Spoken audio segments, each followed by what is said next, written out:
Nous avons jugé nécessaire d'organiser cette rencontre ici au niveau de la région médicale de Saint-Louis. Je rappelle que c'est une rencontre qui se tient simultanément sur l'ensemble du territoire national à travers différents axes et qui a pour principal objectif d'informer tous les acteurs des structures sanitaires et de la chaîne d'approvisionnement dans son ensemble sur la pharmacovigilance.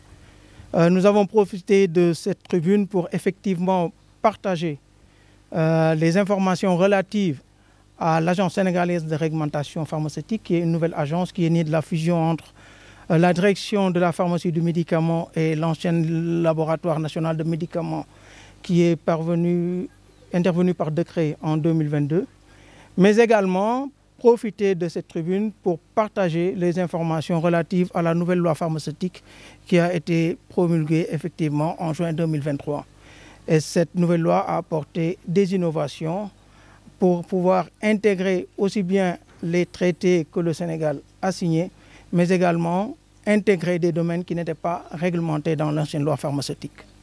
Les innovations, c'est par rapport déjà pour ce qui est des essais cliniques.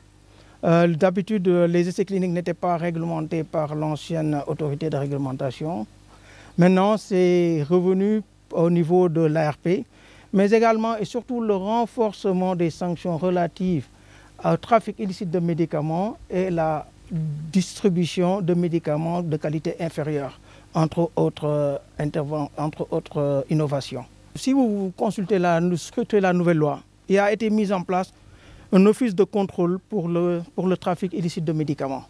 Donc ça va être un office qui va renfermer l'ensemble des différents acteurs, que sont la police, la gendarmerie, la douane, l'armée, et qui va nous permettre de traquer les trafiquants. Parce qu'il ne faut pas oublier que c'est du trafic.